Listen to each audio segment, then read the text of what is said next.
ఈ మామిడికాయల సీజన్ ఏందో గానీ, మా అమ్మ ఫుల్ అన్ని వంటల్లో మామిడికాయలు వాడేస్తుంది. మామిడికాయ చికెన్ అని, మామిడికాయ పప్పు అని.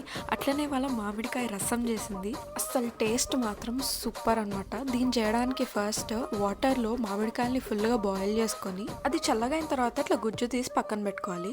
నెక్స్ట్ ఇప్పుడు రసం చేసుకోవడానికి ఒక పాన్ తీసుకొని, అందులో కొంచెం ఆయిల్ వేసుకొని 1 టీ స్పూన్ ఆవాలు, 1 టీ స్పూన్ జీలకర్ర, ఒక 4 ఎండుమిర్చీలు, ఒక 2 కట్ చేసి పెట్టుకున్న టొమాటోస్, కొంచెం గార్లిక్ యాడ్ చేసుకొని మూత పెట్టుకొని ఒక 2 to 3 మినిట్స్ బాగా కుక్ చేసుకోండి. ఇప్పుడు క్విక్గా ఒక మిక్స్ ఇచ్చేసి దీంట్లో మనం కొంచెం కరివేపాకు, కొంచెం పసుపు, ఉప్పు టేస్ట్కి తగ్గంత యాడ్ చేసుకొని ఇప్పటిదాకా పక్కన పెట్టుకున్న మ్యాంగో పేస్ట్ని ఇలా యాడ్ చేసుకొని మంచి మిక్స్ ఇచ్చేద్దాం.